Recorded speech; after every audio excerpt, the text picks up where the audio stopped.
नमस्कार देशवासियों। आम की तरह लीची में भी देखिए बौर आ गया है और इस समय दोपहर के 12 बज रहे हैं और आप देखिए छोटी छोटी जो मधुमक्खियां हैं इस पर मड़रा रही हैं। आप उसको ध्यान से देखिए, उड़ते हुए आपको नज़र आ जाएंगे। ये नेक्टर का बहुत बड़ा स्रोत है।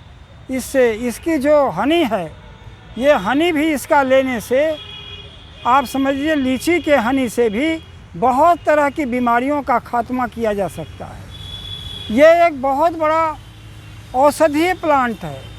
वैसे तो ये लीची का फूल मैं आपको दिखा रहा हूँ, उसका बौर, और उसके बौर के पास ले आया हुआ हूँ और मधुमक्खियों का मड़राना भी आपको दिखा रहा हूँ। इस समय भारत के जितने भी बीकीपर्स हैं वो लीची के बागान में चले गए हैं अपने बक्सों को लेकर के, और 15 दिन के अंदर वो लीची से इतने बड़े पैमाने पर वो शहद इकट्ठा कर लेंगे कि जिसका कि वो साल भर उसका मार्केटिंग करेंगे। अब आप देखिए, जब इसमें फल लदरेगा तो आप देखिएगा। और अगर आप चाहते हैं कि इसमें बहुत अच्छा फल आए तो इसको भी थोड़ा आप शाम के समय एक मटका लीजिए, उसके अंदर 10 लीटर के मटके में आप ज़्यादा नहीं 200 ग्राम गुड़ डाल दीजिए और उसमें कुछ चीज़ों का छाल डाल दीजिए ताकि फर्मेंटेशन की क्रिया हो जाए।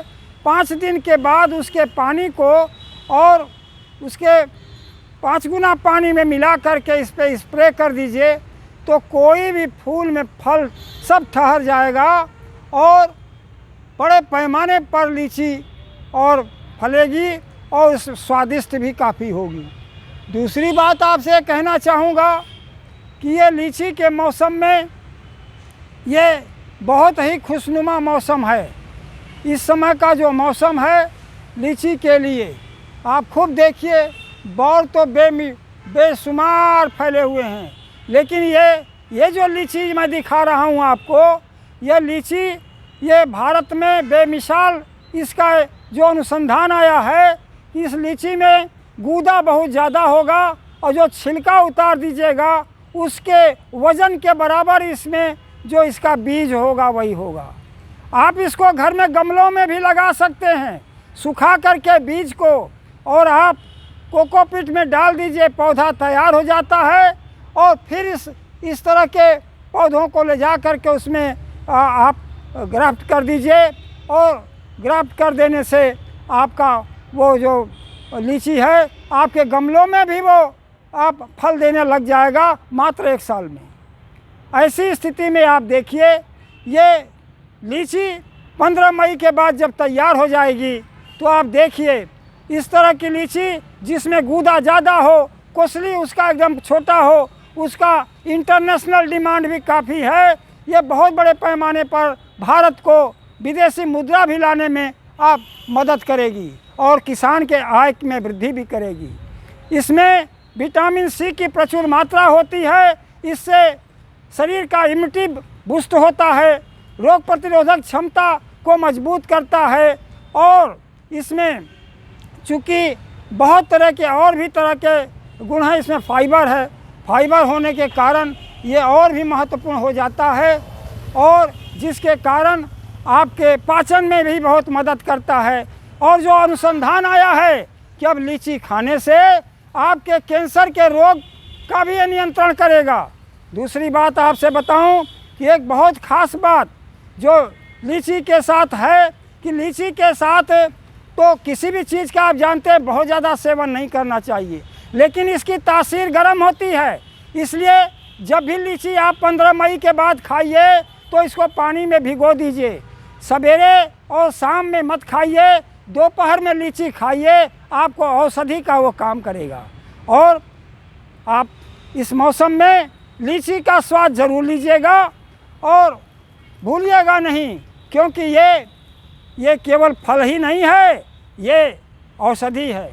आप प्रणाम करिए इस धरती माँ को कि एक पेड़ लगाइए, देखिए कैसे कैसे तरह का फल देती हैं। लेकिन अभी इस अज्ञानता के कारण 24 ये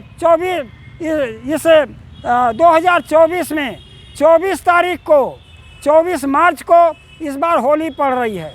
होली में आप देखिएगा जो लड़के हैं बिना ना समझे ले जा करके हरे पेड़ों को काट काट करके उसके दहन के लिए खड़ा कर रहे हैं। ये अज्ञानता है। पेड़ हमारी ज़िंदगी है, पौधे हमारी ज़िंदगी है। ये हमारा कार्बन डाइऑक्साइड का अवशोषण करते हैं और बदले में हमको ऑक्सीजन दे के हमें जीवन दायनी हमको स्वरूप देते हैं। इसलिए पेड़ लगाइए, पेड़ काटिए नहीं। अपने बच्चों को समझाइए होली में सूखा पेड़ ला करके वो जलाएं, लेकिन किसी भी कीमत पर हरे पेड़ को न काटा जाए। और आप प्रेरणा लीजिए, इनसे शिक्षा लीजिए, धरती माँ को प्रणाम करिए। ऐसी ऐसी वनस्पतियाँ दी भारत में हैं जिसका विश्व में मांग है। ऐसे ऐसे देश हैं जहाँ 1 इंच भूमि भी नहीं है, बालू है, बालू है। आप चाहे दुबई ले लीजिए, वो सारा उसके पास तेल बेच करके काफ़ी पैसा कमा रहा है, पूरी दुनिया का हर चीज़ अपने ऐशो आराम का इकट्ठा कर ले रहा है। इसलिए ये लीची के पास मैं आया हुआ हूँ। लीची एक मेडिसिनल प्लांट है।